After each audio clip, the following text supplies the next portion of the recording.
Well, welcome back. It's still Daybreak. It's on Hits 1039 FM. It's brought to you by Aviator. Between and one Aviator Nation B. By now, Aviator will be a machine, but let's go. And it's also brought to you by Franco Trading Enterprise. How many of you were able to go watch the play over the weekend? I did. Ria, you went. Which day did you go? I went yesterday, Sunday. Oh, nice. Oh, I went on Saturday. I went on Saturday evening. I wanted to go for the music seminar. Something came up, so unfortunately I couldn't make it, but I spoke to a few people there. There's one person who called to tell me that a lot of things have changed for him. He's an artist. And after listening, he told me that, Doreen, I needed this. So I said, oh, it's my manager who put it together. Oh. Robert Kla. Yeah. So I told him that it's my manager, and if you want more of it, I can always link you to Robert. So, I mean, it was good. How was it anyway, Robert? Yeah, Charlie, for me, one of those fulfilling moments. Courses well curated because we felt it was necessary for the ecosystem. We started off with Richie giving us, an ecosystem deep dive into the space. Q&As were like crazy. A lot of people had questions on their mind, and then they had to literally ask them. And people there were present. When willing to share, and then we went on to the conversations. Quite a number of things happened. Actually, they should watch out. Like, it's a lot. So we had the session on publishing, and then when they finished, we delved into Gamro conversations. We had a copyright office representative there. We spoke about things pertaining to the music industry. We used South Africa. We benchmarked South Africa, key lessons from their area in terms of what we can do and all of that. There were things that, in fact, we went into the Copyright Act. Okay. And things that were specifically mentioned that Copyright Office Ghana is supposed to be doing that unfortunately they are not doing because for one reason or the other not being resourced, etc. But if they did the things they were supposed to be doing or they're supposed to be doing written in there, I'm sure a lot of the problems would be mitigated and solved, and we went deeper into it, really. It was quite an exciting one. We had sessions. Gamro kept lamenting of their challenges where the media houses about just 10% are paying, and also the telcos court issues, and I mean all those others they go to, like the DJs and others on the street, they go to beating them, and I mean a whole lot of, and from the way they were speaking, it's like as a normal because if you look at all of this, they're saying they are only collecting about just 10% of those who are supposed to pay, and yet that paying do 90, maybe do 30, 40, not 200 Ghana Nasisa. Okay, you had to make a finish. Yeah, and then the last part of the conversation, I think we also had something else. It was there was another conversation of well, let me just go to the last part of the conversation, which was actually an interesting one. So when we went to the pitching to media houses, after the conversation, we shared something that happened, what that happens in the UK market, where they literally each media house would pick about 6 people to work with every year, and people like representing the various media houses, they pledged that they were going to do the same. So you didn't go. So it was good. And you are sitting there sending me message that you want to come and work here. You could have gone and listened in more, But I think Robert, I think maybe this should be it shouldn't be like once. Yes, it should be more than once. Yes, we're thinking because about it. I don't even think the conversation was done. Like, I'm sure if people had the chance, they would have. As for the convos, there always, people like Obo was there, and then he gave his own impression about certain things, and it was quite insightful, and I just want to say that those who came and then those who shared, it was quite insightful, and I'm happy. There were some lawyers who came. They came to just listen, and then they opened up. They're talking to me about what they wanted to do in the space, how they want to get more lawyers to be within this. It's quite interesting and quite exciting. Mr. was there, he was doing this. Yeah, once he came back to town, he was definitely going to be there. I'm not surprised. Don't talk. You see, the conversation continues because last week Shirley was here, and just when we thought that it was over and we were all doing our thing, we spoke here and there, but Leila Djansi say what's up. You see, Leila, I like Leila Djansi, and sometimes Can I dream? Yes, she says it as it is, and I feel maybe, I don't know, but from everything she keeps putting out there, it feels like she was not treated well when she came to Ghana. And yeah, she has a lot of like, it's painful, and so sometimes when these things come up, she doesn't look like, she says it as it is. Now she says that Tyler Perry did not wake up one morning to that level of support. He served his audience, and that's last week Shirley was on the show, and it was all about the movie Straw. She was not happy about the way Ghanaians were busy discussing Straw on social, like sort of supporting Tyler Perry in a way. But Leila is saying that, you see, yeah, if you don't mind, let's just read, because sometimes captions. Well, that's true. But it's a lot, bro. But you let me write. I'm sure you will capture the essence of what she's saying. Okay, so let me just move straight, because she took to Facebook to share her perspective based on what Shirley has said, and everything. She says, highlighting how Tyler Perry earned his support over time through authenticity. That be your word. Service and commitment to his community. He says, let's get one thing straight. Tyler Perry did not wake up one morning to that level of support. I used to attend his plays in Georgia. That man built his audience from the ground up. He carried his entire community with him.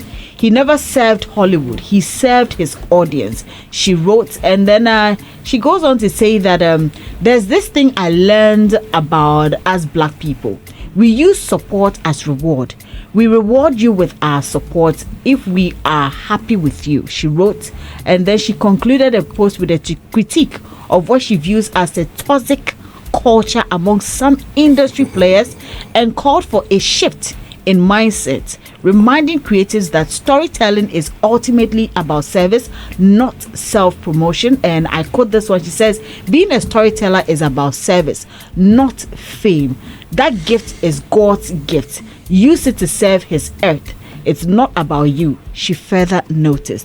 And so this is what she said, as Robert advised that I read, so that it doesn't look like I'm now trying to put it in a context or anything. But this is what Leila Djansi said, and I'm sure you all have probably gone through her post, because it was a bit lengthy on Facebook, and you were not here when Shirley was here, but I'm sure you saw the story and all that. Yes, the back and forth. What do you make of what Leila is saying now? She's also a filmmaker. She was here in Ghana producing her films until something happened, and she went back and has since not returned to do any movies. Is she not coming again? She comes around to see her family, but she not needs to come and do business. Yes, but now not business anymore. We beg her. That's why you have to call her and tell her. We beg you, Auntie Leila, please come. We beg you, come and do business with us. Sister Leila. I think that what she's saying, she's spot on. And we shouldn't think that promotion, we owe, and the audience owe anybody a show up, or like it's, you want the person's time, attention, everything, and that you need to, if you want that attention, you need to go for it. And go for it means that you need to put measures in place to be able to get their attention, because there are so many things which are taking the attention of all of these people. Because weekends you are doing, there are so many things you have to attend. There are so many things you can do. Restaurant is there, a lot of recreation. So if another platform wants your time, your attention, everything, then they need to fight for it. And that means that you need to put in place the right promotional strategy. TP, I want to be very, very cautious today. TP. Who is TP? Tyler Perry. Yes. Who is TP? I will mention for me. TP. No, who is TP? We don't know TP. Who is TP? Now Robertson, sorry, who is TP? I've read about TP for as soon as I saw the topic, I really read about him, and I realized that the man didn't just make things happen. If you look at people who have encountered him, they realize that he was really, really like intentional about his promotion, from word of mouth to email listing, and the kind of email listing he does, to even location where he targeted. I mean, from the onset, aside his community, targeted Atlanta, which has affluent black, to be able to buy into, I mean, whatever he's doing, then use them as a springboard to the other bigger cities of America. I mean, you could really see a certain intentionality and how he does his mainstream, I mean, promotions, the media, as well as how he created a community around whatever he's doing. So for you to get to that level, you need a certain level of intentionality and be strategic, and that's what he did. And he has not stopped. He's still doing. So if you want that level of acceptance, that level of promotion, you need to learn the ways. Because some of them, maybe you ask yourself, maybe how are these people, the following they've built over the period, and this like various movie producers who do unveiling, I mean, or premiering, that following, the people who come to watch them, how have they been intentional in building and maintaining that relationship with them? How is it that after just this, I mean, programming, they come on the next, we are going to gather another people on that? How are they nurturing that relationship? Because I mean, relationship is really important when it comes to things like this. You need to be able to nurture your audience. If you don't nurture them, another production will take advantage of them. So because regardless of everything, you need to have a certain base so that you can stand on the base to reach other places. So make sure your core is there. Your core will serve as your ambassadors and will help you promote. And make sure you are investing well in your promotion. It shouldn't be that, are they inside already, so for support. Okay. But you need to. I mean, so let's be intentional. I mean, it doesn't come by chance. Let's be intentional to be able to have the needed support we want. Okay. Mr. Tintum and Debbie Sway, can I steal a bit of 10 minutes to just, allow my guests to speak? So please allow me on that. Thank you. Permission granted. Kwame. I would like to cede my time to Ria. I would want to hear her speak more on this. Ria? Because, yes. Okay. Ria. Because over the last week, I listened to her on a number of topics that you discussed, and I enjoyed her expertise in that area. So let me cede my time to her. All right, Ria. Okay. So when it comes to what Leila said about Tyler Perry, people shouldn't get it twisted. Tyler doesn't have all the support of the black community in America. He doesn't, because when it comes to even his storylines, unfortunately, some reviews that I have heard about his work is more about, putting black people, showing them in a suffering position, especially the women. Sure. Black women always have to suffer to get love, to get appreciation in the community. Although he could say that he's portraying reality, some people also feel like, come on, put us in a very, like what people like Kenya Barris do. They put black women in a very positive and high-powered position, including people like Shonda Rhimes. Right. All right. So, I mean, he doesn't have all the support yet. But I think when it comes to the producer who has employed more black people so far since the early 2000s till now, I think you would have to mention Tyler Perry's name, because he's kept a lot of black actors in business.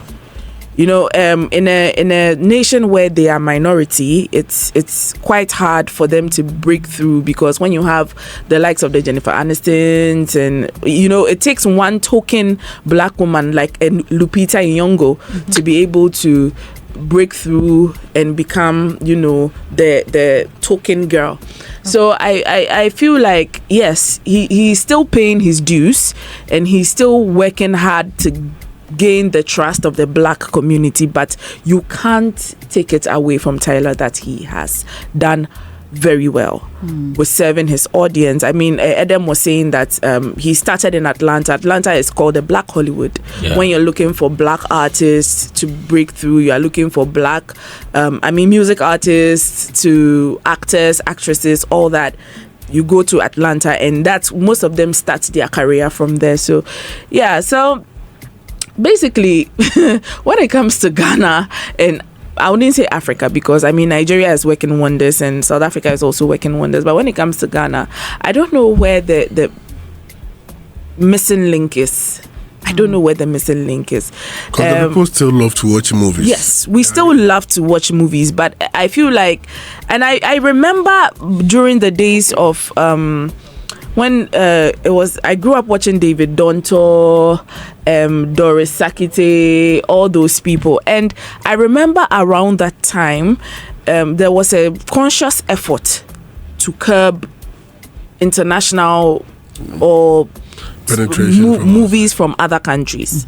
There was a conscious effort. The Actors Guild, the movie producers and all that, they came together and then said, listen, we are going to stop the influx of foreign materials. Right. We are going to produce our own movies. And I think it worked wonders for our industry, because we saw the likes of the upspring of the Abdul Salam Mumunis.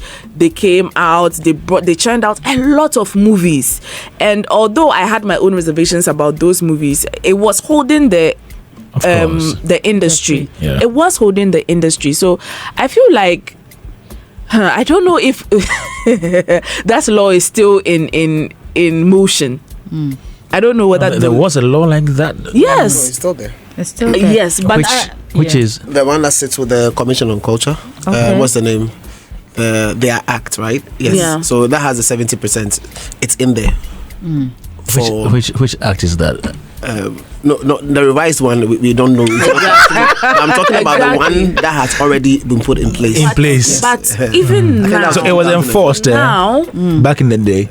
Possibly. Yeah. Okay. For now, the foreign materials or foreign content has saturated our industry. Of course. When you switch on television stations, that one there's everywhere. It's like we are consuming more of foreign materials or foreign content, and I'm wondering how it's going to change. Shirley is just one person. Yeah.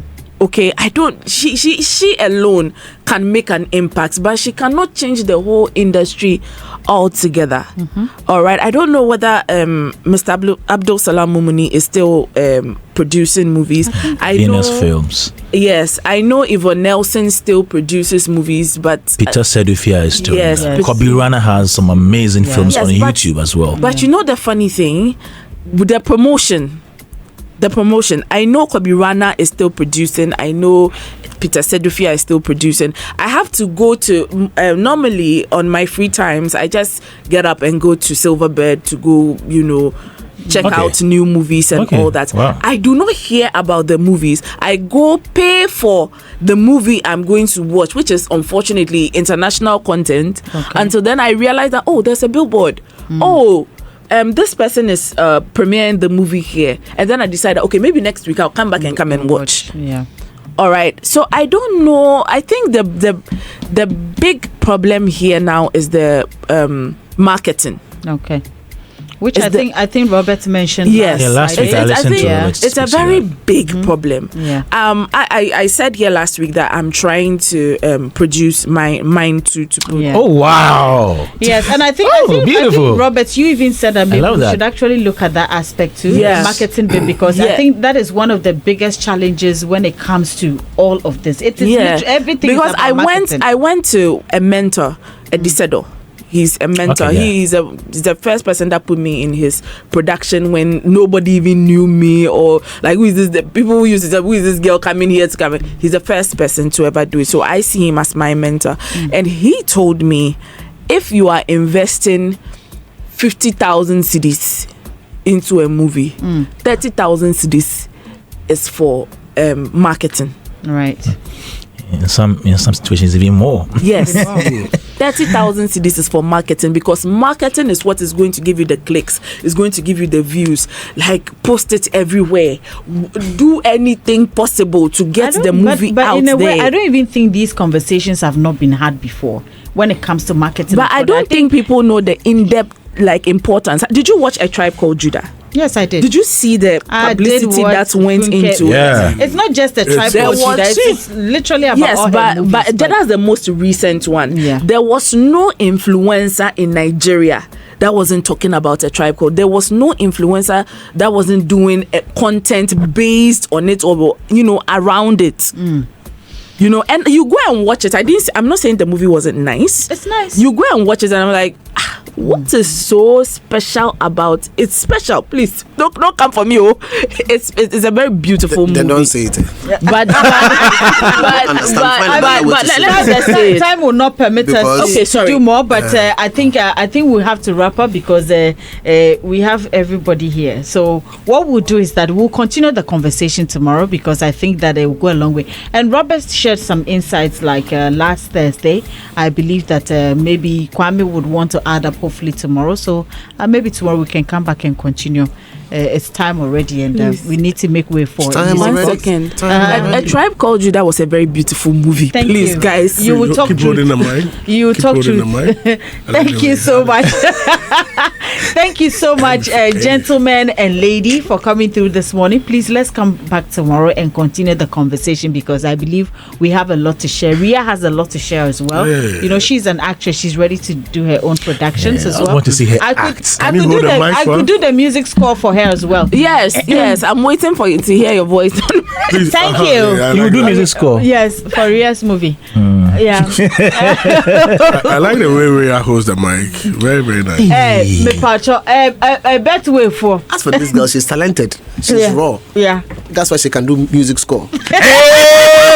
Hey, this show, if I change the name of this show, if I be bar stop. Hey, I'm up for. Well, attention Aviator fans, this is your final boarding call to take to the skies and become Ghana's Aviator legend, exclusive to Bedway. Take on the challenge, and if you are the best in the game, you will be crowned the winner of a sky-high 500,000 Ghana cedis cash prize. Plus, you get guaranteed free flights daily when you play Aviator every day until the 30th of June. Remember, terms and conditions apply. Betway, get way more. And also, don't forget, it was also brought to you by MTN. MTN says everywhere you go. And don't forget, yes. Also, we have this is quite an interesting one, and I believe it will go a long way to help all of us. Are you looking to do things differently to level up your skills and get ahead in this challenging job market? Statistics actually show that it's tough out here for university graduates, with only a few landing jobs immediately after school. Now, doing things differently is what the Design and Technology Institute, that's DTI, is all about. Now, DTI offers programs ranging from precision welding and fabrication, design innovation, that is graphic design, sound engineering, animation, photography, etc., and entrepreneurship. And our programs are internationally recognized by the American Welding Society, Pearson BTech, and CTVED, so you can shine here in Ghana or anywhere in the world. So if you are ready to do things differently and chart your path, check out DTI. Visit dtiafrica.com/admissions, or you can call them on 0541 693534 for more information, and you are good to go. And also, Joy News Habitat Fair also happened over the weekend. I hope you were there. If you were not there, I'm sure there will be a lot more coming up, so stay tuned. My name is Doreen Avio, #Navrongo Chick, and a very big and massive thank you to you all. Thank you, Kwame Dazi, for coming early to join me here on the show. It was amazing having you, and thank you so much for doing the listening as well. My name is Doreen Avio. A very big thank you to you, DJ Fantastic. To you, Nee Apnes, to Debbie Sway, to Mr. Hagler. Thank you, DJ Black, as well. And thank you to you for doing the listening as well. And of course, up next is Music Box. This is Hits.